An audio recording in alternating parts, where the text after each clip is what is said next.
امری واحلل عقدۃ من لسانی یفقہوا قولی اما بعد فاعوذ باللہ من الشیطان الرجیم بسم اللہ الرحمن الرحیم الحج اشہر معلومات فمن فرض فیہن الحج فلا رفث فلا فسوق ولا جدال فی الحج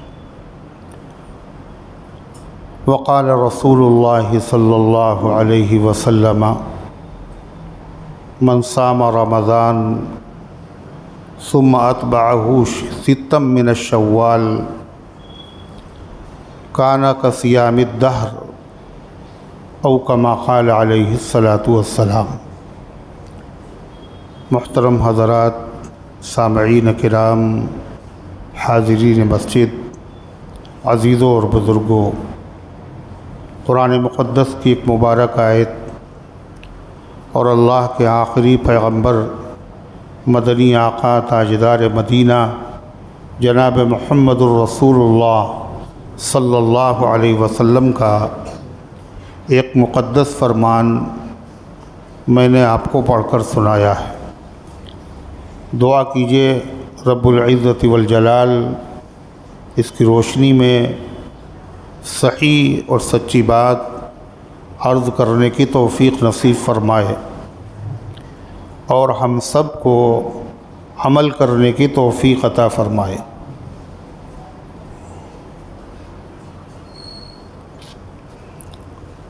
اللہ تبارک و تعالیٰ کی مہربانی، اللہ کا کرم، اللہ کا فضل اور عنایت ہوئی کہ اللہ تعالیٰ نے ہم سب کو نہایت ہی مبارک، باعظمت، کثیر البرکت مہینہ رمضان کا عطا فرمایا، اور پھر رمضان میں اللہ تعالیٰ نے اپنی توفیق سے ہمیں عبادت کرنے کا شرف عطا فرمایا۔ اللہ تبارک و تعالیٰ ہماری ان عبادتوں کو اپنی رحمت سے قبول فرمائے۔ رمضان کا مہینہ جب ختم ہوا تو دوسرا مہینہ شروع ہو گیا۔ اس مہینے کو شوال کہا جاتا ہے۔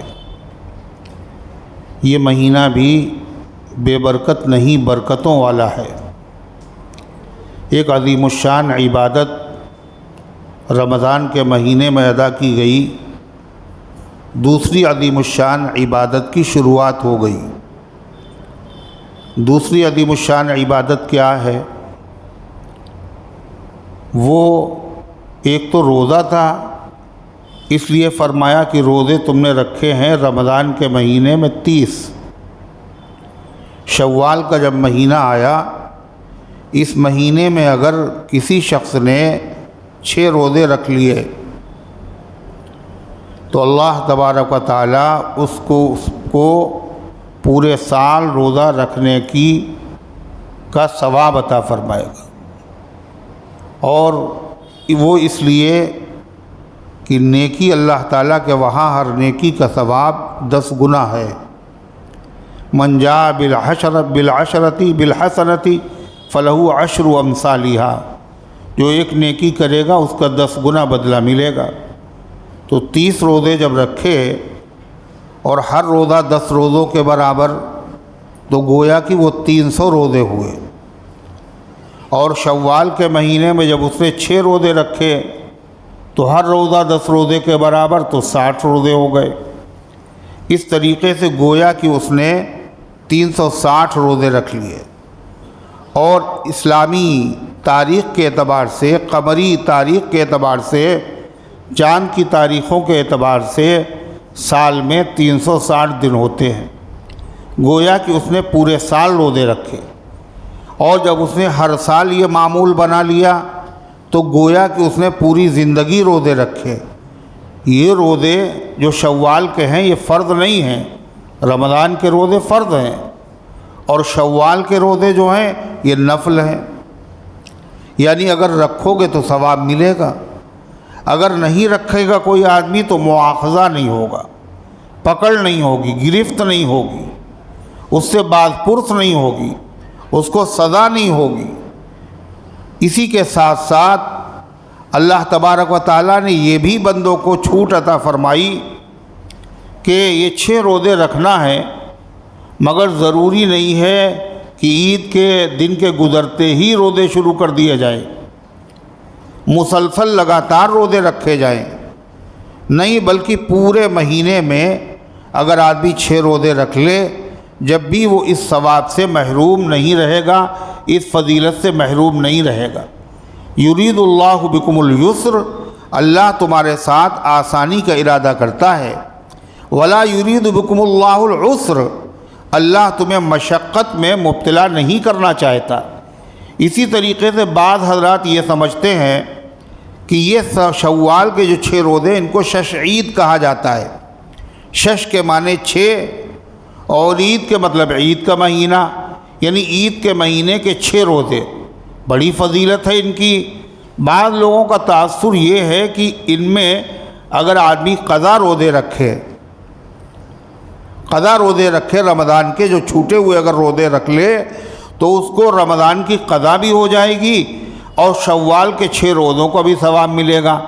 یہ غلط فہمی ہے، ایسا نہیں ہے، بلکہ قضا روزے رکھنا یہ تو فرض ہے، اور شوال کے 6 روزے رکھنا یہ نفل ہے، اور نفل فرض کے برابر نہیں ہو سکتی۔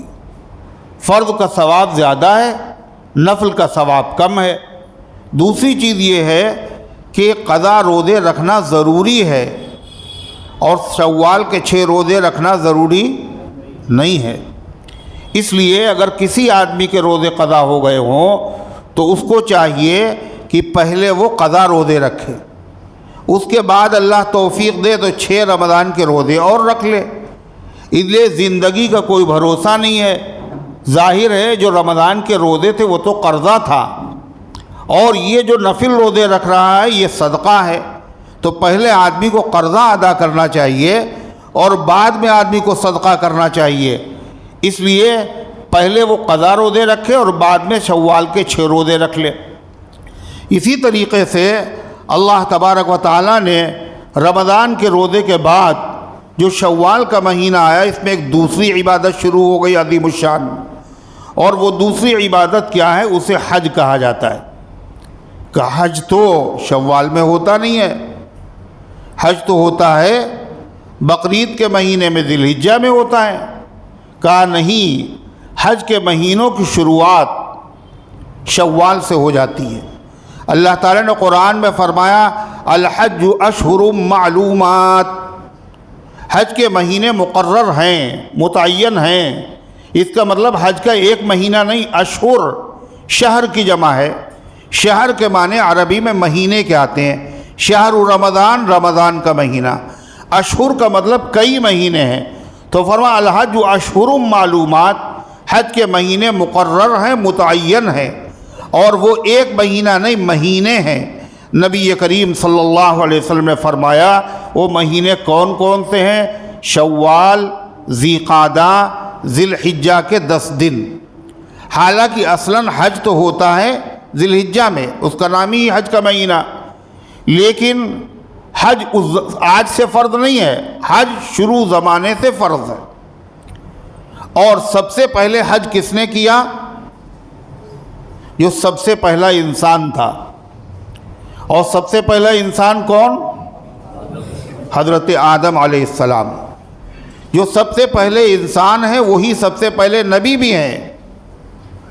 اول انسان، اول نبی، اور تمام انسانوں کے باپ حضرت آدم علیہ السلام نے سب سے پہلے حج کیا۔ اور کہاں سے حج کیا انہوں نے؟ ان کو اللہ تعالیٰ نے جنت سے ہندوستان میں اتارا تھا، تو انہوں نے جو حج کا سفر کیا وہ ہندوستان سے شروع کیا۔ معلوم یہ ہوا کہ سب سے پہلا انسان حاجی ہے، سب سے پہلے پیغمبر حاجی ہیں، اور سب سے پہلا ہندوستانی حاجی ہے۔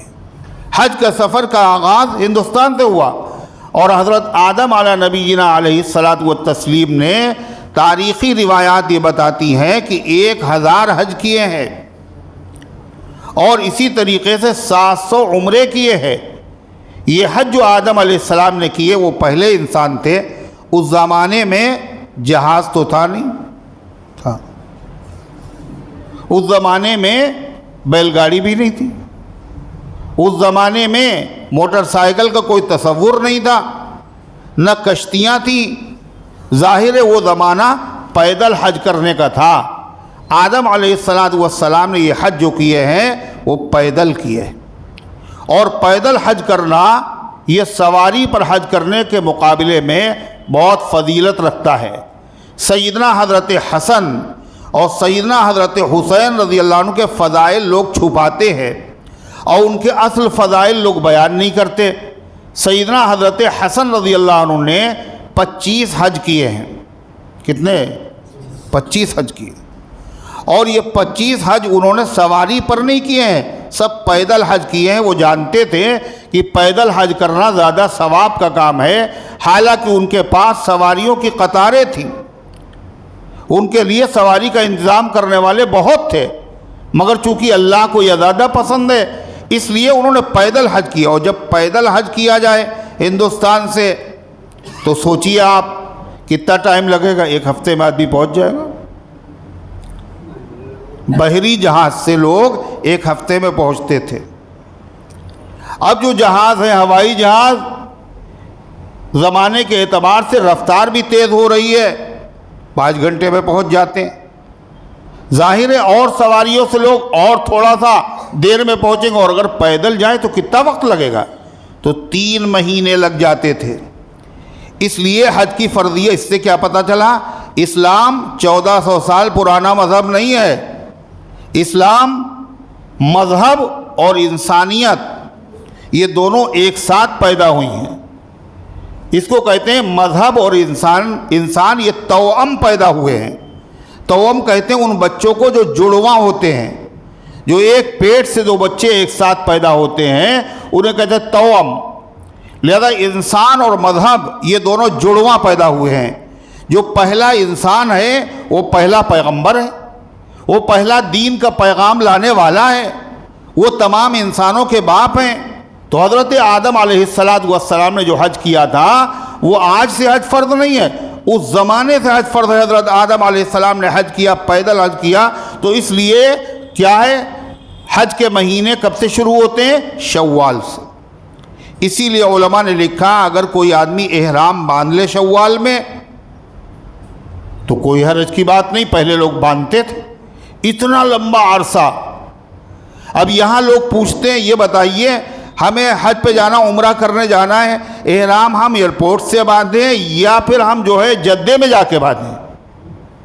ان کو الجھن ہو رہی ہے، احرام باندھنے میں اتنا ٹائم کیسے احرام باندھے ہوئے گزارے، اس لیے زیادہ کم سے کم وقت میں احرام ہم باندھیں۔ آپ یہ تو عبادت ہے، جتنا وقت عبادت میں گزر جائے اتنا اچھا، اس لیے وہ بچنا چاہتے ہیں۔ بہت سارے ایسے لوگ ہیں جو مسائل جانتے نہیں اور عمرہ کرنے کے لیے پہنچ گئے۔ یہ حسرت رہ گئی دل میں کہ مرنا نہ سیکھا تھا اور کفن حج کرنا نہ سیکھا تھا، اور کفن بردوش پہنچے اور مرنا نہ سیکھا تھا، پہنچ گئے عمرہ کرنے کے لیے بغیر احرام کے، کہاں جدے۔ اب آپ بتائیے میقات سے جو گزرے ہیں تو بغیر احرام سے گزرے، اور جو بغیر اسلام کے گزرے تو انہوں نے کیا کیا؟ ایک حرام کام کیا ہے، قانون کو انہوں نے توڑ دیا ہے۔ جہاں سے ان کو احرام باندھنا تھا وہاں سے وہ آگے بڑھ گئے۔ جدہ میقات نہیں ہے، پوری دنیا سے باقاعدہ حدیں مقرر ہیں ہر ملک سے کہ یہاں پر احرام باندھیے، بغیر احرام کے آگے نہ جائیے۔ تو ایسی صورتحال میں اس آدمی پر دم واجب ہے، دم، 1 اونٹ کی قربانی کرنا پڑے گی، تم نے قانون کی خلاف ورزی کی۔ یا پھر وہ آدمی میقات پہ واپس جائے اور وہاں سے پھر سے وہ نیت کر کے احرام کی نیت کر کے پھر سے آئے تو دم واجب نہیں ہوگا۔ تو غرضے کی لوگ یہ پوچھتے ہیں کہ صاحب جدے میں احرام باندھے ایئرپورٹ پہ؟ ارے احرام ایئرپورٹ پہ باندھ لو، اپنے گھر سے احرام باندھ کر کے چلے جاؤ، حرج کیا ہے؟ پھر دوسری چیز یہ ہے تو حج کے اندر جو ہے وہ احرام باندھا جاتا ہے، اور احرام کیا ہے؟ لوگ سمجھتے ہیں یہ دو چادریں جو ہم نے باندھ لی یہی احرام ہے. یہ احرام نہیں ہے. پھر احرام کے معنی ہیں حرام کر لینا.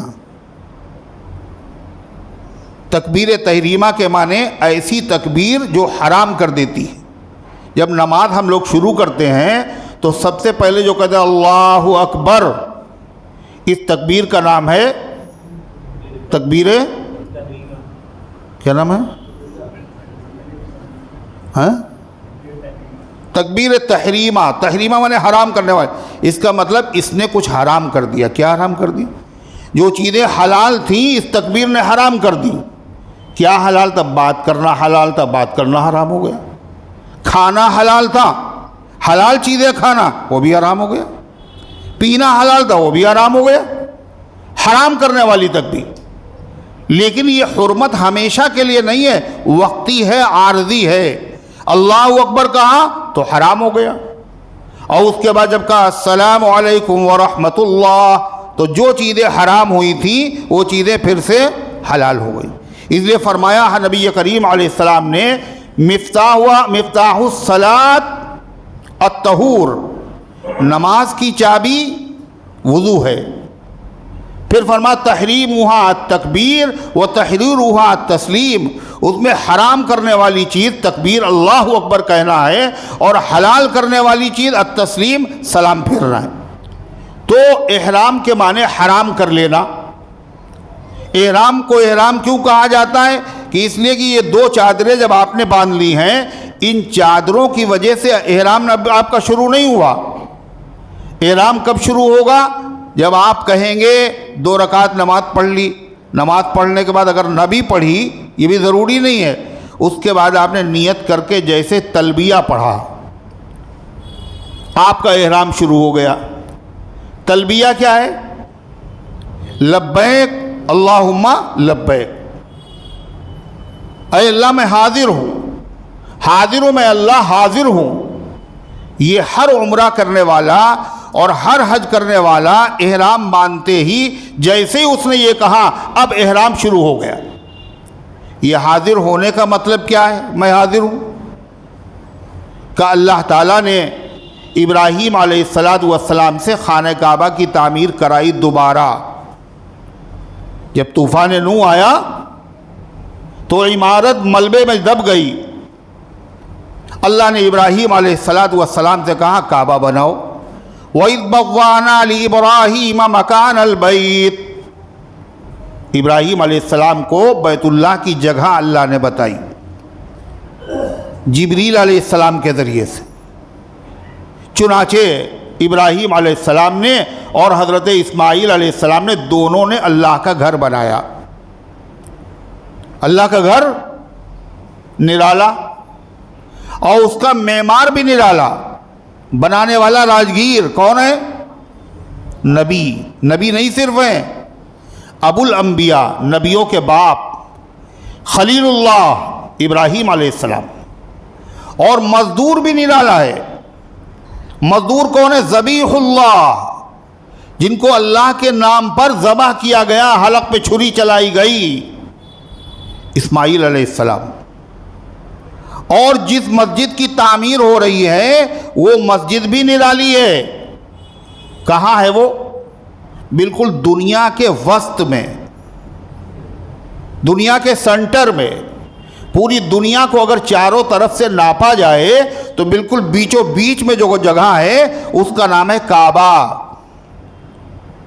نظام دیکھیے اس زمانے میں نہ ناپنے کی کوئی پیمائش، نہ کوئی آلات، لیکن پھر بھی مرکز عالم، وسط عالم کے اندر کعبہ ہے. عمارت بھی نرالی، اللہ کا گھر بن رہا ہے. بنانے والے نرالے، مزدور نرالا، معمار نرالا، اور انداز تعمیر بھی نرالا ہے. بنانے کا انداز، اسٹائل. آج کل مشینی زمانہ ہے، نئے نئے اسٹائل ہو گئے بنانے کے لیے، مگر وہ بنانے کا وہ جو انداز تھا وہ قیامت تک نصیب نہیں ہوگا آپ کسی کو. ابراہیم علیہ السلام نے کیسے بنایا؟ ایک پتھر پہ کھڑے ہو گئے اور اس کے بعد وہ ان کو پتھر پکڑا رہے ہیں اور اس کے بعد وہ جوڑ رہے ہیں. اب جیسے جیسے دیوار اونچی ہو رہی ہے جس پتھر پہ کھڑے ہو وہ پتھر بھی اونچا ہوتا جا رہا ہے. کوئی پاڑ نہیں باندھی گئی, کوئی بانس نہیں, کوئی بلی نہیں. یہ اللہ کا گھر بن رہا ہے. اللہ کے 2 نبی بنا رہے ہیں اس کو. اس کے بنانے کا انداز نرالا ہے. اور صاحب جب بنا رہے تو بناتے وقت کہہ کیا رہے؟ ہم لوگوں سے اگر کوئی نیک کام ہو جائے ہم لوگ تو اینٹھنے لگتے ہیں مگر یہ اللہ کے خلیل ابراہیم کیا کہتے ہیں؟ ربنا تقبل منا انک انت السمیع العلیم. اے ہمارے پالنے والے اس کو قبول فرما لیجئے. ہم آپ بنا تو رہے ہیں آپ کے حکم سے مگر قبول فرما لیجئے. آپ معلوم ہے اور نیک کام کر لینا کافی نہیں ہے, نیک کام کرنے کے بعد قبولیت کی دعا بھی کرنا چاہیے. انک انت السمیع العلیم, آپ سننے والے اور جاننے والے ہیں. جب خانہ کعبہ تیار ہو گیا تو اللہ تعالیٰ نے کہا ابراہیم اب اس کی حج کی فرضیت کا اعلان کرو. ابراہیم علیہ السلام نے عرض کیا اے اللہ تیری دنیا تو بہت بڑی, میری آواز کہاں جائے گی؟ فرمایا میں نے آواز پہنچانے کے لیے آپ سے نہیں کہا ہے, اعلان کرنے کے لیے کہا ہے. اعلان کرنا آپ کا کام ہے, آواز پہنچانا ہمارا کام. ابراہیم علیہ السلام نے جبل ابو قبیس پر کھڑے ہو کر کانوں میں انگلیاں دے کر کے کہا یا ایھا الناس ان اللہ فرض علیکم الحج فحجوا. اور جیسے نمازی آدمی اذان کہنے والا جب حی علی الصلاۃ کہتا ہے تو کدھر منہ کرتا ہے؟ دائیں طرف. حی علی الفلاح بائیں طرف. مقتدیوں سے کہہ رہا ہے آؤ نماز کے لیے, آؤ کامیابی کی طرف. ایسے ہی انہوں نے اپنا منہ بھی گھمایا. دنیا میں لوگ ہر طرف آباد ہوں گے, لہذا حضرت ابراہیم علیہ السلام نے چاروں طرف اپنا منہ گھما کر کے اعلان کیا. اللہ تعالیٰ کہتا وَأَذِّن فِي النَّاسِ بِالْحَجِّ يَأْتُوكَ رِجَالًا وَعَلَىٰ كُلِّ ضَامِرٍ يَأْتِينَ مِنْ كُلِّ فَجٍّ عَمِيقٍ. ابراہیم اعلان کرو حج کی فرضیت کا, اور پتہ ہے تم اعلان کرو گے آواز ہم پہنچائیں گے اور آئیں گے لوگ اس گھر کا طواف کرنے کے لیے, حج کرنے کے لیے. رجالن پیدل آئیں گے, وعلی ضامر اور دبلی پتلی اونٹنیوں پر آئیں گے. کہ حج کے لیے دبلی پتلی اونٹنیوں پہ جانا چاہیے؟ نہیں, وہ اتنے لمبے لمبے سفر کر کے آئیں گے. موٹی موٹی تازی فروا اونٹنیاں لمبے سفر کی وجہ سے دبلی ہو جائیں گی. یاتون من کل فج عمیق. خالی مکے و طائف کے لوگ نہیں آئیں گے بلکہ پوری دنیا سے, اکناف عالم سے, اطراف عالم سے, پوری دنیا سے لوگ چلے آئیں گے. اللہ نے اس آواز کو پہنچا دیا. جو موجود تھے انہوں نے سنا, جو ماں کی پیٹ میں تھے انہوں نے سنا, جو قیامت تک پیدا ہوں گی ان روحوں کو بھی اللہ نے سنوا دیا. اور سب نے جس نے کہا لبیک, اللہ تعالیٰ اس کو باقاعدہ حج کی اور عمرے کی سعادت عطا فرمائے گا. اور جس نے جتنی بار کہا اس کو اتنی بار یہ سعادت ملے گی. خدا کرے ہم لوگوں نے کہا ہو اور بار بار کہا ہو.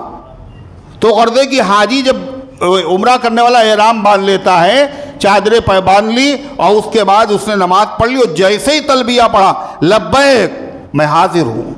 اس کا مطلب کیا ہے؟ اے اللہ آپ نے 5000 سال پہلے ابراہیم علیہ السلام کے ذریعے سے ہمیں بلایا تھا حج کرنے آؤ, عمرہ کرنے آؤ. اے مالک ہم نے تیرے دعوت نامے کو قبول کر لیا, ہم حاضر ہو گئے. اب جب اس نے لبیک کہہ لیا اب احرام شروع ہو گیا. پابندیاں حرام ہو گئی, بہت ساری چیزیں جو حلال تھیں, سلا ہوا کپڑا پہننا حرام. اب کوئی آدمی ایسا ہے جس کو اگر وہ احرام باندھے اور سطر کھلنے کا اندیشہ ہے, کبھی زندگی میں کبھی تہمت باندھا ہی نہیں, ہمیشہ لوور پہنے رہے, پاجامہ پہنے رہے, پہلی مرتبہ احرام باندھ رہے, اس میں اندیشہ سطر کھل جائے گا. اور سطر کا چھپانا فرض ہے. اس لیے اس لنگی کی طریقے سے اس میں اگر سلائی کر لی جائے تاکہ سطر نہ کھلے، اس کی فقہا نے اجازت دی۔ اگر اندیشہ نہ ہو کہ ہم کنٹرول رکھیں گے نہیں کھلے گا، ہم اس طرح باندھنا ہمیں آتا ہے تو نہ سلے، ورنہ اس ارادے سے کہ ہمارا سطر نہ کھلے تو غرضے کی سلے ہوئے کپڑے پہننا حرام، خوشبو لگانا حرام، بال کاٹنا حرام، ناخن کاٹنا حرام، ہمیشہ کے لیے نہیں، ایک خاص وقت کی پابندی ہے۔ تو غرضے کی اللہ تبارک و تعالیٰ نے رمضان کے مہینے میں روزے رکھے، اور رمضان کے بعد شوال، ذی قعدہ، ذی الحجہ، یہ 3 مہینے یہ سب بڑے فضیلت والے ہیں اور بہت ہی برکت والے ہیں۔ ان میں بھی اللہ نے خاص عبادت رکھی ہے، حج کی عبادت جو شروع ہو رہی ہے شوال سے اور ختم ہو رہی ہے ذی الحجہ پر، اور اسی میں قربانی بھی اللہ تعالیٰ نے رکھی۔ قربانی اور حج یہ 2 ایسی عبادتیں ہیں، یہ سال میں کبھی نہیں ہو سکتی ہیں، انہی مقررہ مہینوں ہی میں ہو سکتی ہیں۔ نفلی حج بھی اگر کوئی کرنا چاہے، بھائی نماز تو آپ نفلی پڑھ سکتے نہیں پڑھ سکتے، جب جی چاہے پڑھ لے، روزے نفلی آپ جب جی چاہے رکھ لے، نفلی صدقہ زکوٰۃ کے بعد آپ جب جی چاہے دے دیں، مگر حج جب آپ کریں گے تو جب جی چاہے کر لیں آپ حج۔ بتائیے، فرض حج ہوگا تو اسی مہینے میں، اور نفلی حج ہوگا تو انہی مہینوں میں۔ قربانی اگر ہوگی تو ربیع الاول میں نہیں ہوگی، کس میں ہوگی؟ انہی مقررہ مہینوں میں۔ تو یہ خاص فضیلت والے مہینے ہیں، ان میں اللہ تعالیٰ نے حج فرض کیا ہے۔ اور حج کس پر فرض کیا ہے یہی نہیں جانتے لوگ۔ جب یہی نہیں جانتے تو پھر کیا ہوتا ہے؟ حج کی ادائیگی میں تاخیر کرتے ہیں۔ فرمایا من اراد الحج فلیتعجل، جو حج کا ارادہ رکھتا اسے جلدی کرنا۔ حج فرض کب ہوتا ہے؟ جب آدمی کے پاس اتنا پیسہ ہو جائے کہ وہ حج کرنے جائے اور آ جائے، وہاں کی ضرورت پوری ہو جائے، کھانے پینے کا انتظام، اور اتنے دن تک گھر والوں کے کھانے پینے کا انتظام ہو جائے۔ جس تاریخ میں عمر کے جس مرحلے میں اتنا پیسہ ہو جائے، مرد ہو یا عورت، دونوں پر حج فرض ہو گیا۔ اور جب حج فرض ہو گیا، اس کے علاوہ کوئی شرط نہیں۔ علماء نے یہاں تک لکھا کہ اگر کسی کے پاس حج کرنے کے پیسے ہیں اور مدینہ طیبہ جانے کے پیسے نہیں، خوب اچھی طرح سمجھو، کون سا مسلمان ہوگا جو حج کرنے جائے حضور کے روضے پہ نہ جائے؟ اس سے بڑی سعادت، اس سے بڑی عبادت، اس سے بڑی فضیلت کیا ہو سکتی ہے؟ لیکن لکھا ہے کہ حج کے ارکان میں سے مدینے جانا نہیں ہے، حج مکے میں ہوتا ہے۔ اتنے پیسے کہ حج فرض ہو گیا، مدینے جانے کے پیسے نہیں ہیں۔ کہا دیر مت کرو، خالی حج کر کے چلے آؤ، اتنی تاخیر مت کرو۔ ہم لوگوں نے اپنی طرف سے بہت سی شرطیں عائد کرنی، اللہ میاں نہیں عائد کی، ہم نے خود ہی عائد کر لی۔ کیا کہنے؟ دیکھیں صاحب، ابھی ہیں لڑکیاں ہماری، جب تک ان کی شادیاں نہیں ہوں گی ہم حج کرنے نہیں جائیں گے۔ حج کے لیے ضروری نہیں ہے کہ پہلے بچیوں کی شادیاں کریں آپ۔ حج نماز کی طرح ہے، لڑکی کی شادی نہیں ہوئی تو نماز نہیں پڑھیں گے کیا ہے؟ روزہ نہیں رکھیں گے، زکوٰۃ نہیں دیں گے؟ اگر رشتہ مہیا، رشتہ کرو، نہیں رشتہ مہیا ہے تو اس کی وجہ سے حج کے فریضے میں تاخیر مت کرو۔ کہتا ہوں ابھی مکان نہیں بنا ہے، مکان بن جائے پھر حج کرنے جائیں۔ ایک ذہن میں یہ بھی آتا ابھی ہمارے ماں باپ نے حج نہیں کیا، تو یاد رکھیے حج کس پر فرض ہوتا؟ کس پر فرض ہوتا؟ زکوٰۃ کس پہ فرض ہے؟ ماں باپ پہ، جو صاحب نصاب ہو۔ اگر اولاد صاحب نصاب ہے تو اولاد پر فرض ہے، ماں باپ صاحب نصاب ہے تو ماں باپ پر فرض ہے۔ اگر ماں باپ کے پاس اتنا پیسہ نہیں تھا، انہوں نے حج نہیں کیا، آپ کے پاس اتنا پیسہ ہے تو آپ پر حج کرنا فرض ہے، ماں باپ پر فرض نہیں۔ اللہ توفیق دے، آپ خود بھی حج کیجئے، اپنے ماں باپ کو حج کرائیے، لیکن اس کی وجہ سے اپنے حج کو مؤخر کرنا جائز نہیں ہے کہ صاحب ہم سوچ رہے ہیں میاں بیوی دونوں حج کرنے جائیں، اتنا پیسہ ہے اکیلے ہم جا سکتے ہیں، بیوی نہیں جا سکتی، اور بیوی کہنے ہم بھی چلیں گے ساتھ میں، ٹھیک ہے، اچھی بات ہے، اللہ توفیق دے دے، اسباب بنا دے، ورنہ اس کی وجہ سے آپ اپنا حج مؤخر نہ کیجئے۔ کتنی اہمیت ہے، اور معلوم کیوں کہا جا رہا ہے یہ؟ اگر اتنا پیسہ آپ کے پاس آیا کہ آپ حج کر سکتے تھے اور آپ نے کوشش نہیں کی، آپ نے کوشش نہیں، دیر کی آپ نے، اور ہو گئے آپ فقیر، حالات ہو گئے آپ کے خراب، تو آپ یہ نہ سمجھیے اب حج ہمارے اوپر فرض نہیں ہے۔ فرض ہو چکا تھا، آپ نے ادا نہیں کیا، لہذا یہ فریضہ تمہاری گردن کے اوپر لدا ہوا ہے، تم مرو گے تو فریضہ تمہاری گردن پر لدا ہوگا۔ اور کیا فرمایا؟ جو حج کر سکتا ہے اور اس نے حج نہیں کیا، مجھے کوئی پرواہ نہیں ہے وہ یہودی ہو کے مر جائے یا وہ عیسائی ہو کر کے مر جائے، ایمان پر خاتمہ ہونا بھی یقینی نہیں ہے۔ اتنی اہمیت ہے حج کی، شادی ہوئی ہو یا نہ ہوئی ہو۔ اچھا وہ تو نہیں ہے، لیکن مکان ہمارے پاس ایک ہے جس میں ہم رہتے ہیں، ایک مکان اور ہے ہمارے پاس، وہ ضرورت سے زیادہ ہے، اس کو اگر بیچے تو حج ہو سکتا کہ بیچنا فرض ہے، اس کو بیچو حج کرنے جاؤ۔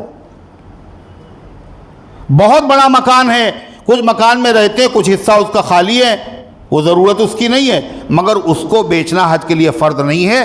آپ جس مکان میں رہتے ہیں بہت بڑا، کوئی مسئلہ نہیں ہے، اگر دوسرا مکان ہے، دوسری زمین آپ کے پاس پڑی ہے، پلاٹ آپ کے پاس پڑے ہوئے ہیں، یا سونا اور چاندی زیور کی شکل میں آپ کے پاس موجود ہے اتنی حیثیت میں، تو حج کرنا فرض ہے۔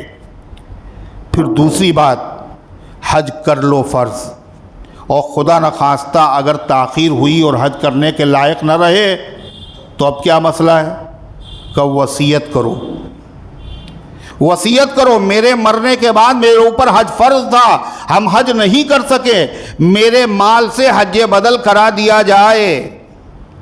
اگر وصیت آپ نے کی تو وارثین پر اس کا پورا کرنا ضروری ہے، اگر آپ نے وصیت نہیں کی تو پھر کیا ہوگا؟ وارثین پر فرض نہیں ہے کہ وہ آپ کی طرف سے حج کروائیں۔